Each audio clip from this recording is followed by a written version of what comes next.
What's going on, guys? Neil Orfield here, setting up my fantasy cruncher for this NFL season for the first time. I guess that's not entirely true. I did play a little bit of preseason NFL, but setting up my Showdown NFL fantasy cruncher for the first time this year. Super excited to be doing it. And I'll share with you exactly what I am planning to do for tonight's slate. We've got the Bills at the Rams. Should be a high scoring game. Should be a fun one. I'm planning on watching it. Let's jump right into it. So you might, when you open Fantasy Cruncher, you might get a little pop-up saying that you understand that if you have defense against your offensive players set to 0, you're never going to get a defense in your lineup. So just keep that in mind. You'll get that pop-up. I've already gotten rid of it. So I'll jump right into what I plan to do. And I'm going to go right to advanced settings, which is where I do most of my work in Fantasy Cruncher. First thing to look at is unique players per lineup. For me on a showdown slate, I'm keeping this at 1. I don't care if my lineups are one off from each other. It might make sense if you're not playing 150 lineups. You might want to set that to 2 or 3, something a little bit higher than 1 there. But for me, I'm playing 150 lineups. Some of them are going to be one-offs from each other. I'm just going to accept that. Next down, we see the team salary fields. I do not use the min salary field for NFL Showdown because I'm generally looking to get unique in Showdown, and the lower the salary you use, the more unique you're likely to get. So for like NBA, for example, on an NBA main slate, you might want to set a minimum salary there. NFL Showdown, I'm not doing that. What I am doing typically is setting a maximum salary, because one of my goals in setting NFL Showdown lineups is to be different than the field, and to find lineups that are more unique, that are not going to be duplicated 200, 300 times. I want lineups that are going to be duplicated, 10 times or fewer generally. On a Millie Maker slate like tonight, where there's like 300,000 entries, I should check the actual number, but it's something around 300,000, I believe. I'm probably going to accept that some of my lineups will be duplicated 20 times, but certainly don't want much more than that. And one of the easiest ways to get unique, to have unique lineups that not a lot of other entries are going to have, is to set a maximum salary here. I'm not going to tell you exactly the number that I'm going to use tonight, in part because I don't know yet, in part because that would be counterproductive. Our goal here is to be unique. If we're all using the same number there, we might end up on more of the same lineups.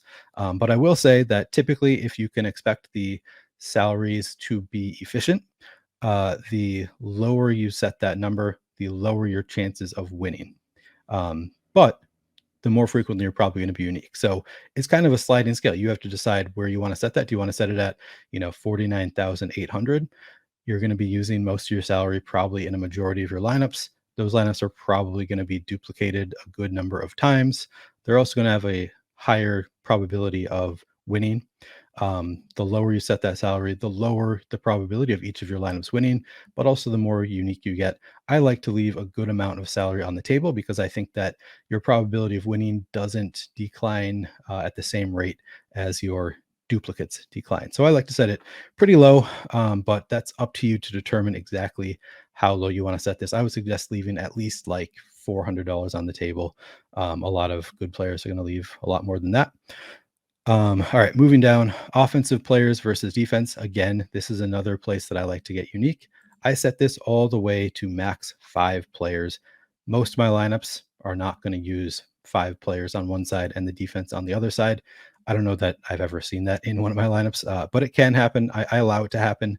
We actually saw it a couple years ago in one of these large field Millie Maker tournaments. A guy was winning $1 million at the end of the game with a lineup that had 5 players from one team against the defense from the other team.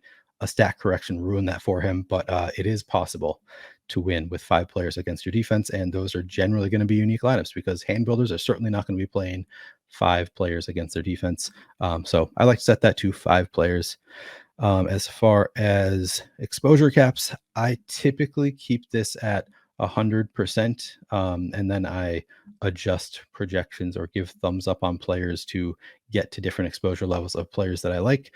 This is not a one size fits all thing. Some people might want to set individual player caps, and I think that is totally reasonable way to go about it. I keep it at 100% for every player, and then I do adjust sometimes in the captain field. I don't want to have 100% of any one captain. So on some slates, I might adjust that, but that is outside of the advanced settings on the main screen. And then down here, randomness. it kind of depends what you want to do. Once again, I would suggest using randomness, maybe 30 to 50% for NFL. The lower you set it, the more control you're going to have. But I like to have some randomness in my lineups just to get a little bit weird. You need to get a little bit weird for NFL Showdown. So I'd suggest somewhere in the 30 to 50% range there. But again, it's a matter of how much control you want. Some players play with zero randomness because they want to have complete control of their lineups. They'll go in, they'll set exposure caps and get the lineups exactly how they want them. I like to let Fantasy Cruncher do some of that work for me. All right, guys, let me take a little break here to tell you about our sponsor, Noos Advantage. Noos Advantage is bringing you the most dynamic fantasy sports platform available today. Play in pick'em contests versus other people for a shot at winning $150,000 plus in cash. Download the app, choose a contest, select your player props, and climb the leaderboard when you make correct picks. Test your skills versus the house and 20x your entry if you hit all of your picks. Bet up to 5-player prop over-unders or individual player matchups across every major sports league, including NFL, MLB, NBA, PGA, MMA, and NASCAR. Sign up now with promo code Stokastic. That's STOKASTIC, all caps, at noosadvantage.com, or download the app in the App Store to get a first match deposit bonus of up to $25. Be sure to also check out our NFL lineup generator for Noos Advantage, which you can find in the video description below. Daily fantasy sports has been refined with Noos Advantage. Check it out now. I'm hearing that there is going to be some overlay tonight. At least we're looking at some overlay. Maybe it'll decrease before lock. But if you have some time, I'd go check it out right now because we're looking at potential overlay tonight to take advantage of. Minimum projection included in calculation. So currently, any player that we have projected for fewer than 3 fantasy points is not going to be in your player pool. Once again, I'm trying to get unique. Sometimes I'll get unique and I'll go in and I'll actually change the player projections for players that are like between 1 and 3 fantasy points, and I'll just change them all to be above 3 so that they'll be in my player pool. Another way to go about this is just to set this a little bit lower. And that's what I'll do here. I'm just going to set it down to 2. So now players that score between 2 to 3 fantasy points are also going to be included in my player pool. Thumbs up and down. Not something that I personally use a lot, but the default setting is 8%. That's fine. I might recommend, if you are newer to Fantasy Cruncher, rather than messing with player projections, because the team does a great job with the projections, I would recommend just using the thumbs up and thumbs down to get more or less of players that you like in your lineup. Okay. Now, other tabs. So that's the general tab that kind of goes over everything that I do. And here, players from each team max, I keep that at 5. I'm totally cool with having 5 to 1, 5 players from one team and 1 from the other in my lineups. I think that I've gone over every relevant tab for myself here. I skip over the projections. I just use the Stokastic projections. Position stacks, I use that on the main slate to set like quarterback with at least 1 wide receiver or tight end from the same team. I don't use it on showdown slates because what I end up doing is I also don't use team stacks. I end up going to groups, and I do everything from here. I'm going to create a new group. All right, so here, one group that we'll start with is Josh Allen in the captain spot. So for this group, every lineup is going to be assuming that Josh Allen is in the captain spot. So I'm going to make him the key player. And then I'm going to say, if any key player are used, then use at least 1 player from this group. And for Josh Allen, I'm going to keep that at 1. And that's because Josh Allen is a rushing quarterback. So he can put up fantasy points and be the optimal captain without bringing more than 1 pass catcher along with him. Oftentimes he will be bringing along 2 or 3 pass catchers. So, I would not recommend setting this to exactly 1. I want to have at least 1. I want to include the possibility of getting, 2, 3, even maybe 4 Bills pass. I'm probably not going to 4 Bills pass catchers, but I want to have the option to have, 3 or 4 pass catchers in there. So I'm not going to use the only apply plus minus in this case, and I'm just going to go in and I'm going to add some Bills pass catchers to this group. And I'm just looking here for anybody with a projection. So Stefon Diggs. And now I'm not using the key player for this part of the group. These are going to be the rest of the players. So I'm adding Stefon Diggs to the group, Jamison Crowder, Isaiah McKenzie, Gabe Davis, and I'm also skipping over Rams players. Obviously, this is just for the Bills receiving core. I'll add Khalil Shakir, who now see he has a 2.52 projection.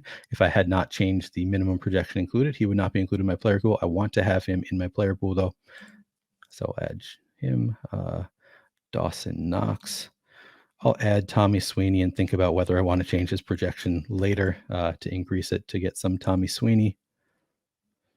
Now, here's another question that we always have to ask ourselves. Do we want to be including running backs among this pass catching group? I think that I am not going to include the Bills running backs here. I'm just going to be including their wide receivers and tight ends, but I honestly, I might go back and change. I think that's something you need to consider. James Cook is a pretty good receiver.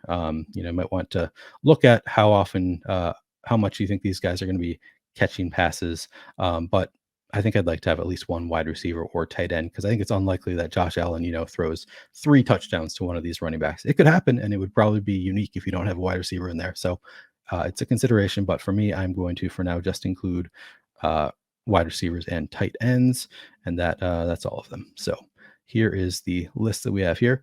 And one other thing that I like to do sometimes is I do like to, so even though I'm not using this only apply plus minus adjustments, I might still give little boost to all these players so that if Josh Allen is in the captain spot, I'm still more likely to get more than one pass catcher in the group. So Stephon Diggs, because he already projects so high, I'm probably not going to give him a huge boost. I still like to get more. But then some of these more secondary, tertiary options, I'll give them kind of significant boost. So Jameson Crowder, I'll probably give him more than a 10% boost. Isaiah McKenzie, same. Gabe Davis, he's also got a pretty good projection for his salary, so won't give him as huge of a boost. And then guys like Khalil Shakir, want to give him a significant boost. Dawson Knox, I'll do the same for Tommy Sweeney. So generally for me, the lower the player's projection among this group, the higher the boost I'm going to give them because I want to, get more of them in my Josh Allen lineups.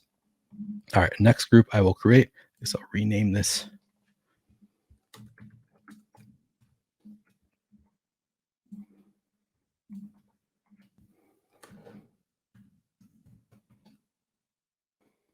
All right, Matthew Stafford, captain lineup. I'll do the same thing. Matthew Stafford at captain as my key player. And then I'm going to go through and do the same thing with Rams receivers.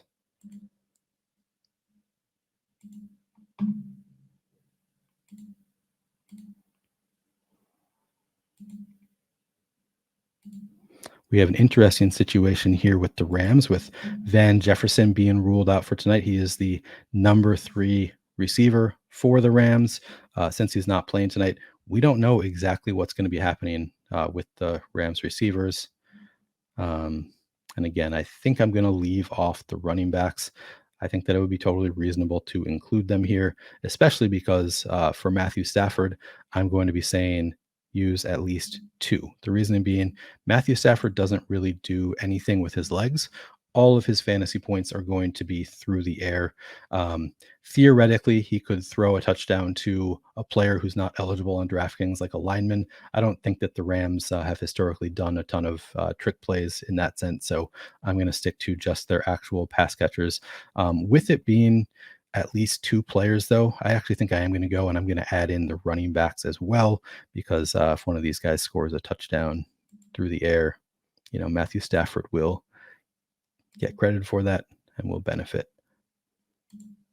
So yeah, with this set to at least 2, I'm going to include the running backs as well. And part of the reason that you want 2 players in the case of Matthew Stafford is you have to remember every passing play, the receiver is going to score more points than the quarterback. They score more per reception. They get a point per reception. Matthew Stafford doesn't get a point for like a 0-yard throw.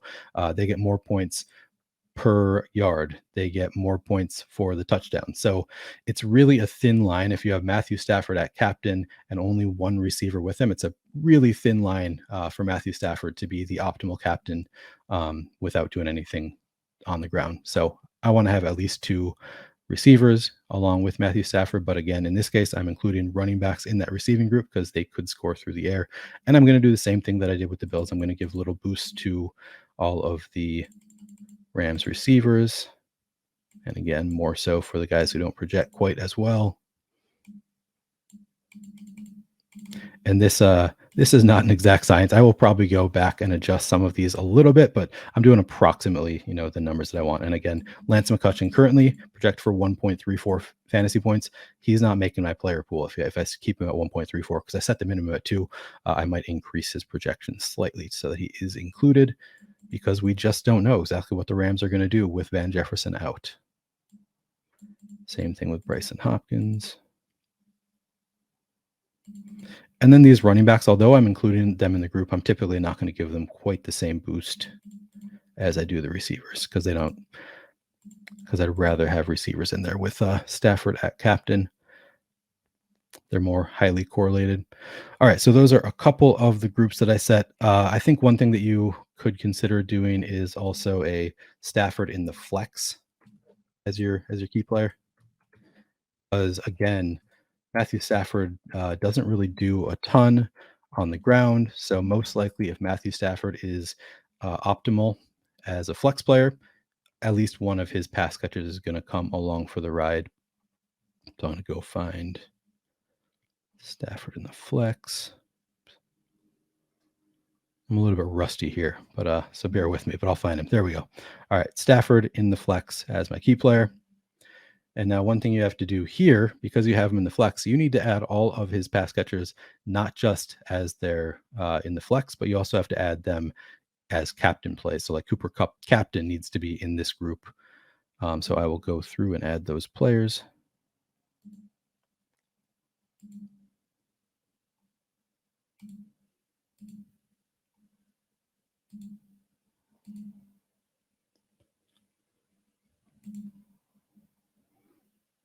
And I think I'm going to, again, it's debatable whether I want to, with just one, if I want to include those running backs. I guess I will.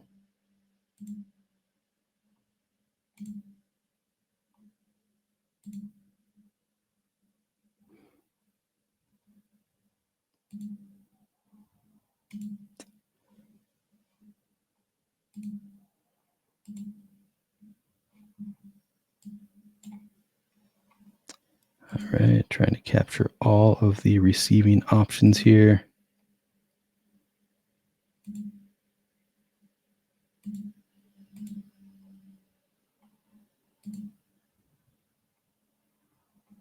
All right, I think we're good. And then I'll go up and I'll do, actually, I don't think I will do the same thing. I think that in this case, I will not be boosting these guys at all. I just want to make sure that I have them in there if I have Matthew Stafford in the flex spot. All right, and then you could do the same thing with Josh Allen. He does a little bit more with his legs, so I don't think you necessarily need to. He could theoretically be, in the flex spot just because he threw 3 touchdowns to Stephon Diggs, and in that case, Stephon Diggs is most likely going to be in the captain spot. Josh Allen is going to be in the flex spot, but we don't need to do anything here to ensure that if Josh Allen is in the flex spot, there's at least one receiver in the lineup with him. And I guess that wasn't the best example to give. A better example would be Josh Allen scores 2 touchdowns on the ground. He could be optimal as a flex play without bringing any receivers along with him. Okay, another thing that I like to do. So you don't necessarily need to do this. A receiver could theoretically, and it happens frequently, I shouldn't say just theoretically, it happens frequently that a receiver will be in the captain spot without his quarterback in a flex spot. So you don't necessarily need to do this. One thing that I do sometimes is I'll go through and I'll do the same thing I just did here, and I will create a new group. And I'm not going to go through all the way here, but I'll just say Rams wide receiver, the Rams pass catchers at captain.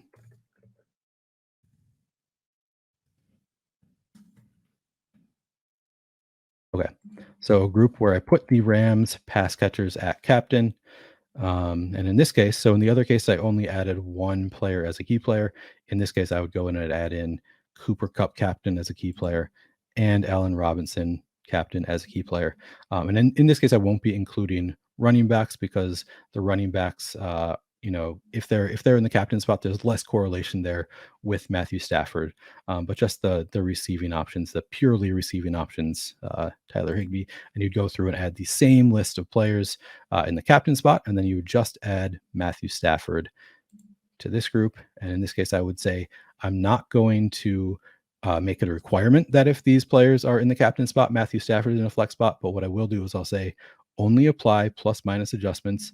And then I'll go in and I'll give a boost to Matthew Stafford in lineups that have this receiving core at captain. And again, this is not the exclusive list. I would add all of the receiving options for the Rams here to that list to really complete it.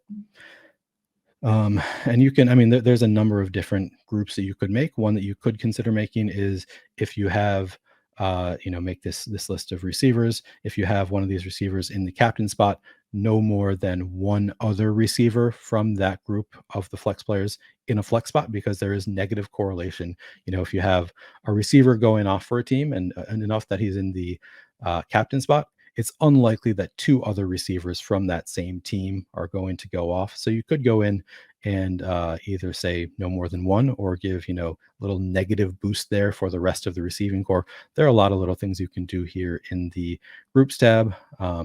And it's just a matter of how much time you have to spend on it, how much you want to adjust. I usually don't have more than 5 or 6 groups here. I think you could go nuts and make 20 different groups with little correlations, giving little boosts here and there. I don't go quite that crazy, because at the end of the day, I like to let Fantasy Cruncher do a lot of the work for me, because our projections are great. All right, I think I am satisfied with the groups that we have made so far. If these are the groups I end up with, I would be totally fine with that. So I'm going to go here. I'm going to save DraftKings. Now, the final part of my process is I'll typically run a crunch. Let's do that here.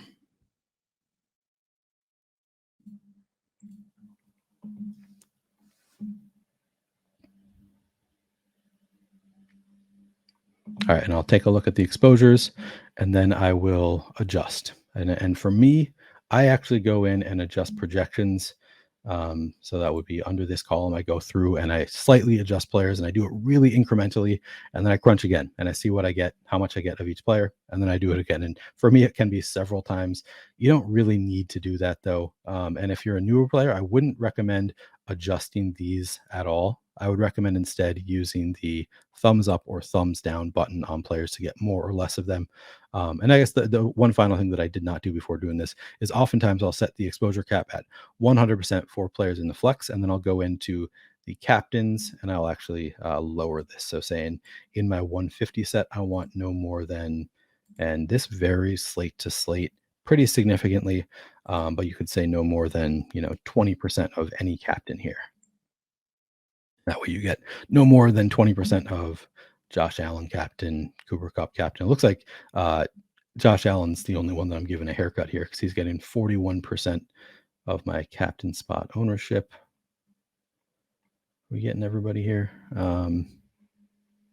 Yeah, I guess it looks like we are showing every player. So I guess these numbers add up to 100, but doesn't look like it on first glance for me. But okay, who else are we getting a lot of here? We're getting a lot of Josh Allen, a little bit of Cooper Kupp, a lot of Matthew Stafford, a little bit of Stephon Diggs. Surprised to see that I'm not getting any Isaiah McKenzie, getting less than 1% Isaiah McKenzie.